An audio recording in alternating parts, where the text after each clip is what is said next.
They're getting better at it now, though. But so I never like went through the artist alley, but ever since I started doing conventions as a guest, I've been going through them a lot more, and it's I mentioned this at the panel earlier. I really love seeing like the creativity that's been kind of persistent throughout the community, the anime community, and it's neat to see what kind of new merchandise people come up with and like the different art styles. Because I come from an art background.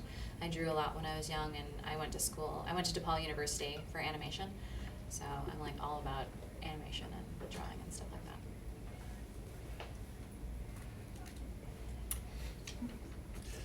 Did you know about Kill la Kill before you started working on it, or were there some surprises along the way? I knew about it. I watched it before I started recording, because it was kind of one of those like hot shows of the summer that you kind of figure is going to get a dub at some point.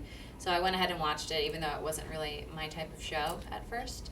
But I really did grow to love it, and nothing really surprised me when I started recording it, because I had seen it at that point. I think when we started recording, it was on episode 22 or so. So most of the big stuff was pretty much out there already, and I had gotten spoiled a little bit, so there was that. But yeah, I just kind of just went for the ride and learned new stuff along the way, even though I had seen it.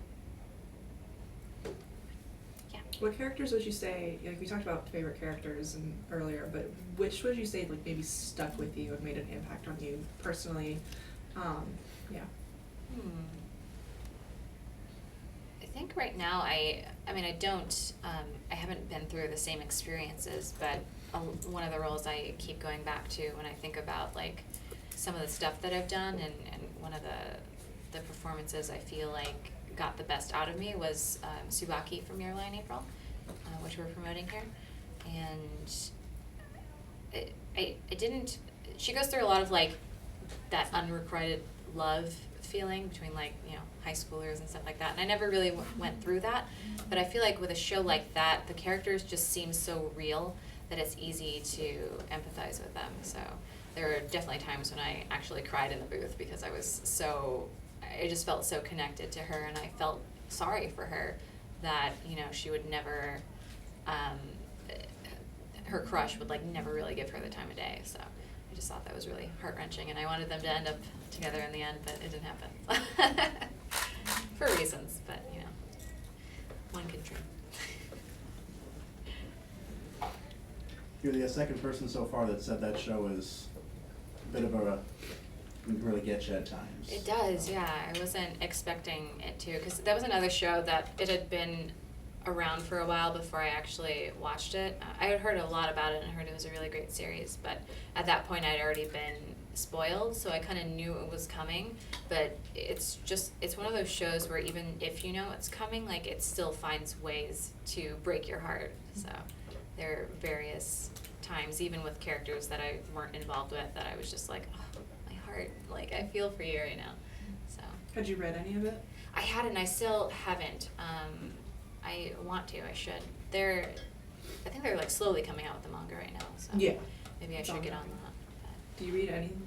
Are there any titles that you read? Because I know you talked about there's a lot of anime titles that you wish you had more time to get around to, but do you have more time for reading? I don't read them as often as I used to. I had a huge collection that I ended up selling before I moved to LA. Yeah.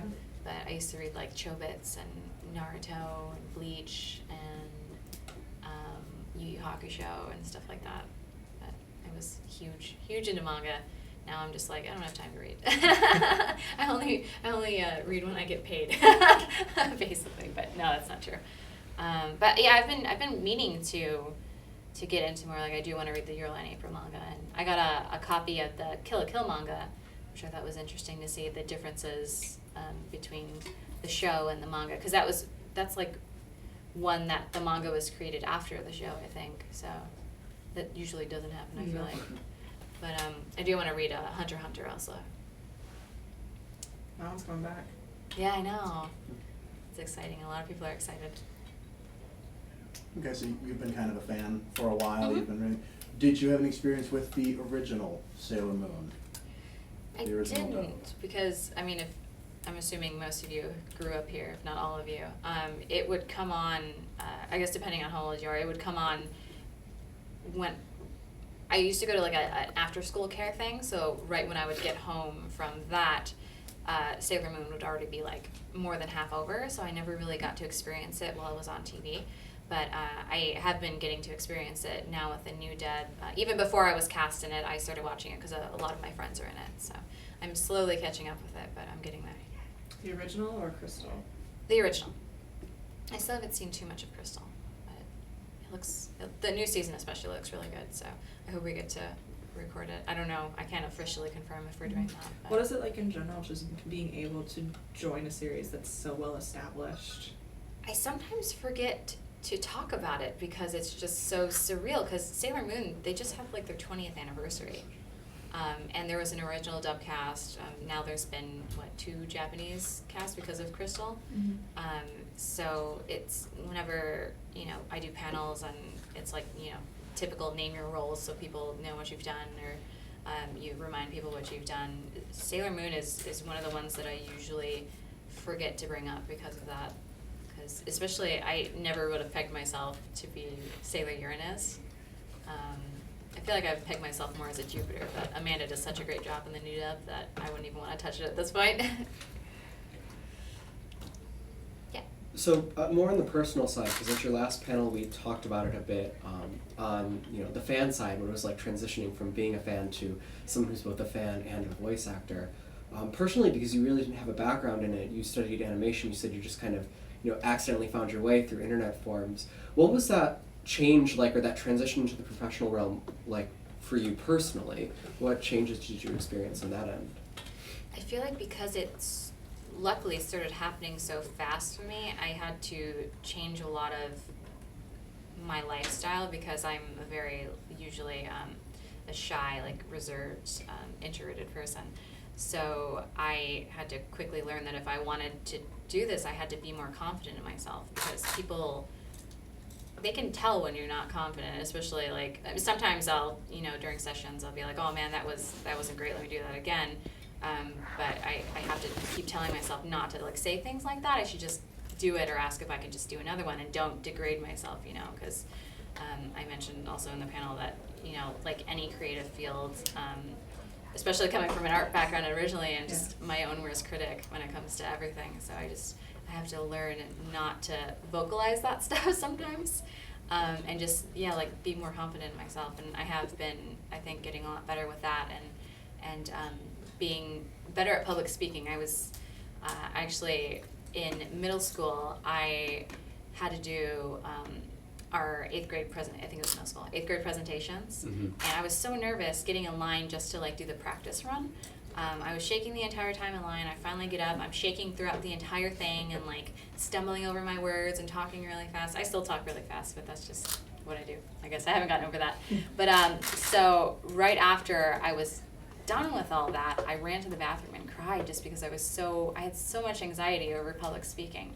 And who would have thought that I'd be, at conventions doing stuff like this without, making myself cry because I'm so anxious.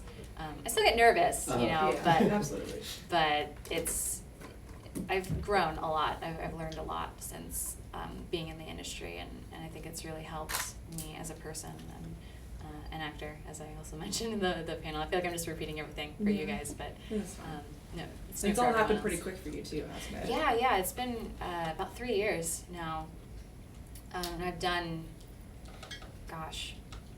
so much, and it's been a lot of lead roles, which has been surprising for me.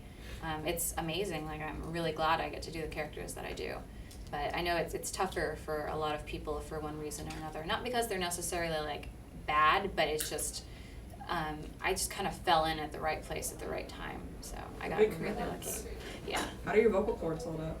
How do they hold up? I've learned a lot about keeping them, especially after Kill la Kill. I've learned a lot about taking care of my voice, drinking a lot of water and tea, and this Chinese cough syrup that everybody swears by now, and throat lozenges and stuff like that. So a lot of learning in this industry. Yes. So I had actually attended your panel when you were at NakaCon a couple months ago, Yeah. and you had mentioned during that panel that you felt that Tsubaki was a very transformative role for you as a voice actress. So what moments during the recording would you say were really those transformative moments for you? a lot of the really emotional ones, because I had done a few roles before where I had to, I mean, I guess it's not required that you necessarily make yourself cry for these things while you're doing it. You just kind of have to lend itself to the acting, skills that a lot of people have. But I found myself crying more often than not in those scenes. I think the only time I had done that was maybe a little bit for Kill la Kill, and then for my character in Sword Art Online, Yuki Kono. So that it made me want to push myself more, especially because Patrick Seitz, who's also a guest here this weekend, he was the director, and he really cared about the project. Like, this project was his baby, so he wanted the best out of us, and I feel like that made us want to work harder. So I tried to give it my all, and like I said, I really cried during some of that, and you can hopefully hear it, I think. Yeah. But, yeah, it's just, it helped me grow as an actor, because I feel like some of my biggest downfalls are like laughing is really hard in dubbing, and crying because you don't want to sound like you're laughing. Yeah. So I learned a lot about maybe I think what sounds a little bit better on mic as far as like sounding like you're getting emotional goes, and like maybe breathing techniques and like getting the sniffs in there, because those help sell it, I think, like the like those kind of things. And that was gross, but sorry. But stuff like that, Yeah. You gotta jump in here, so. You wanna come take this? Pay no attention to the, there you go.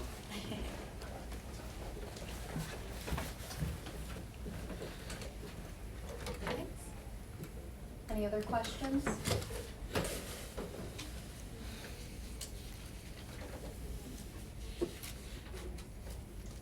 I know that you've done some video game work, Mhm. and I know that it works a little differently. Yeah.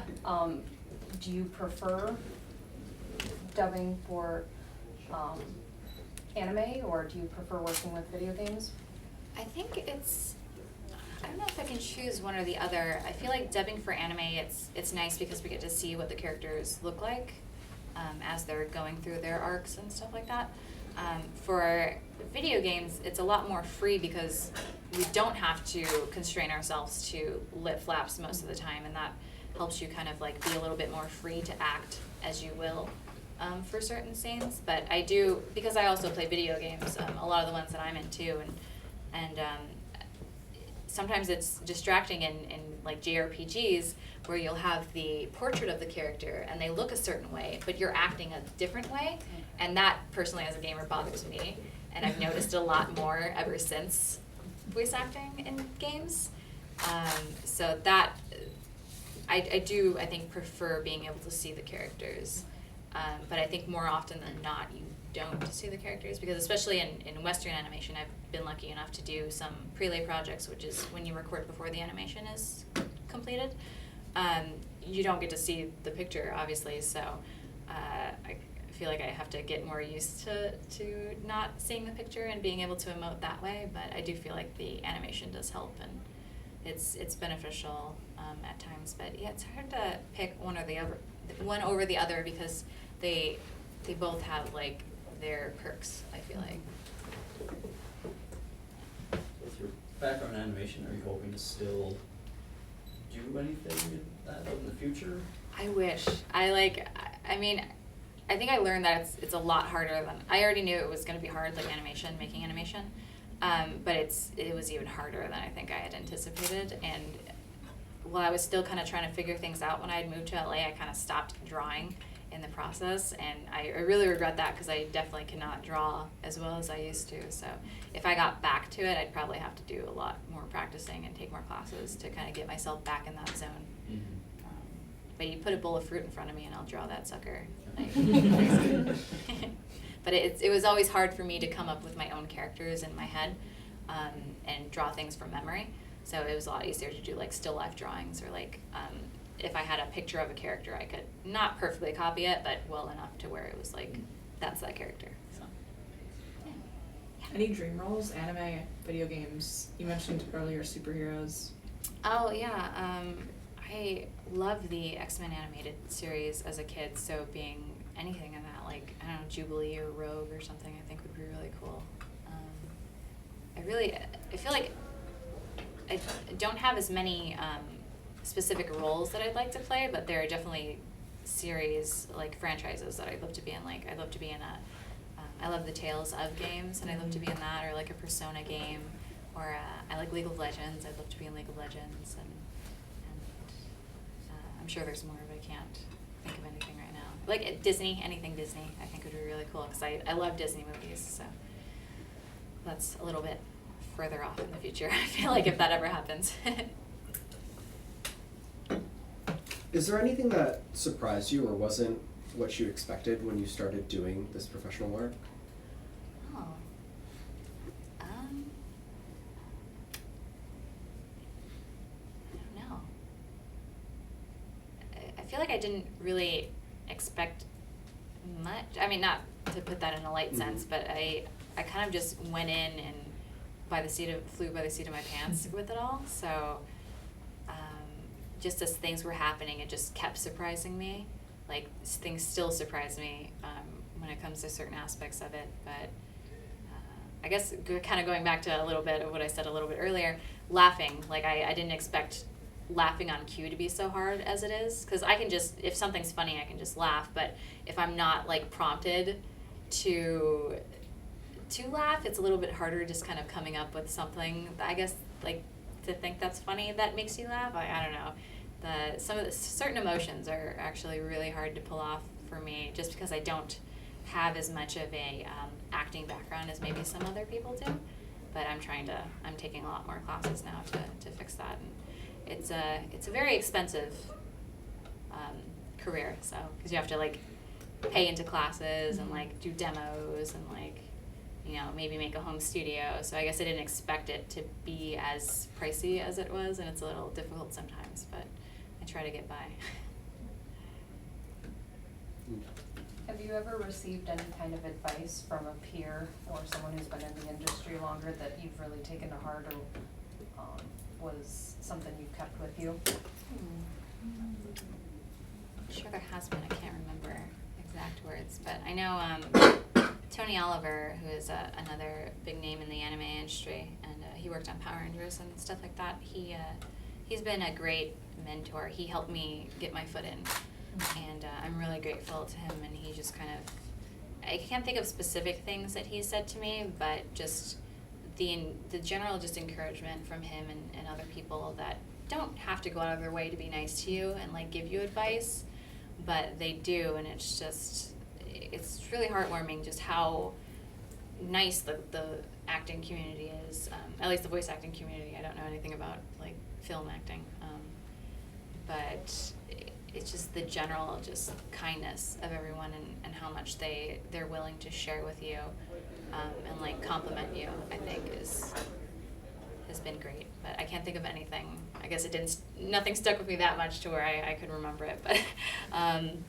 yeah, I can't think of any specific words, but I know there have been times when I just felt really touched on things that people have said to me.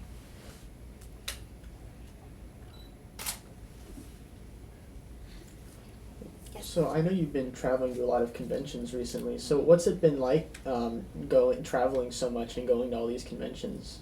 It's been great. I've always wanted to travel a lot, but again, because I was such an introvert, I never, like, took the chance to do it.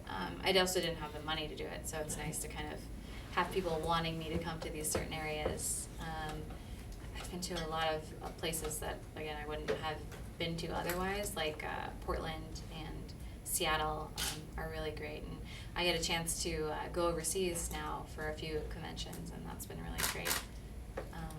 Actually, I enjoyed one convention I went to so much that I just went on my own dime, now that I can't afford to travel a little bit. And so I went to Seattle pretty recently, and that was really fun. I just actually attended SoccerCon just as an attendee for that, and I just had fun and kind of did what I used to do and kind of got back to my roots, I guess. Yeah. That was really cool. But yeah, traveling has been really great. And I'm traveling so much to where my mom really wants to travel with me sometimes. I'm like, no, Ma, you can't go everywhere with me. It's too much stress. Just too much added stress on top of traveling. But yeah, I've been really enjoying it. it's nice to kind of get out from my introvertedness to where I was pretty sure I was going to be stuck in Chicago like for my entire life. But now I'm world tripping, I guess. So then, what's it like when you're doing the voice acting for these shows, working with a lot of the other actors that play the roles that your characters interact with so often? Well, we don't record together, which is kind of one of the downsides, I think, for anime. But it's just too technical of a process to be able to make that work. But a lot of the times, if I don't know people outside of the shows that I'm working on, I'll meet them at conventions for the first time. Luckily, a lot of the guests here I've met either in LA or like Monica Real, I met at a convention in Florida, and she's been really sweet. And it's nice, like, seeing, if you don't know them, again, outside of where you live, it's nice to put a voice to a face, like, especially for me, like, I've known Monica's work for so long, so it's nice to be able to actually talk to her and, you know, sometimes, like, ask her how she deals with it, or like how other people deal with certain aspects of acting, or like how the work is in other places, and just kind of getting that insight, I think. But when I do get to work with people on prelay stuff, it's a really cool experience. Actually, sometimes I prefer that a little bit more because you get to act off people, whereas otherwise in anime, unless somebody has recorded before you, you don't get to hear that, so you're basically just imagining what they're saying and how they're saying it, so you have to pick a choice of how to emphasize things, or a director will tell you like how they want it to be done. So I do wish we could have everybody in the room for anime, but it's just too technically difficult. Yeah.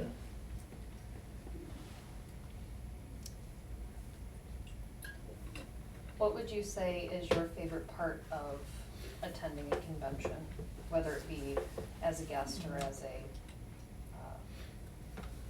just a regular attendee? I just really like being in the atmosphere. Like I had mentioned this on my panel earlier. When I was getting into anime, there was like a single shelf with manga on it, and it was like 10 books, and nobody I knew really knew what anime was at the time. Like a few were into Dragon Ball Z or like Ranma 1/2 or stuff like that. So I would learn about things that way, but now it's gotten so big that you can go to a convention like this with, I don't know, it's like 20-ish thousand people, or bigger cons or smaller cons even, and there's just thousands, hundreds or thousands of people that are interested in things that you're interested. And until anime happened, I feel like I didn't really have as much of a connection with people based off interest. So I feel like just seeing people interact with each other and being creative with each other, I think, is probably my favorite part. I love seeing cosplay, so it's really exciting. Seeing just how much work people put into that. Or even if they buy it, like buy cosplay, it's just seeing how people show their love for characters, I think, is really, really cool.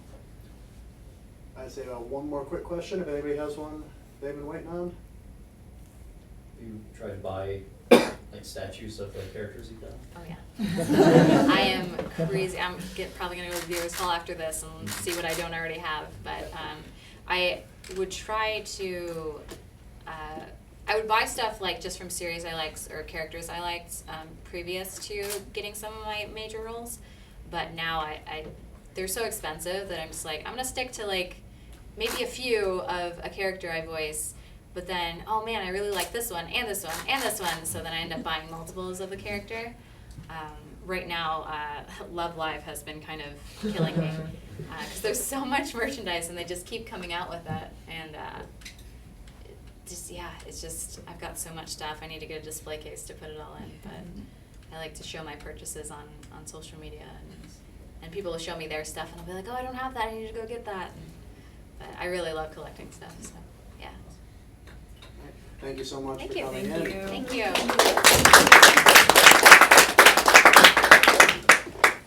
you. Could we get a couple of stadium shots? Oh, yeah.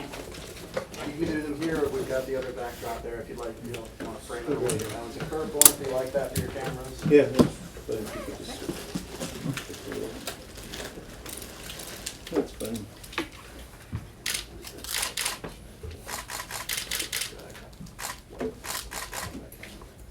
Nice, thank you. Thank you.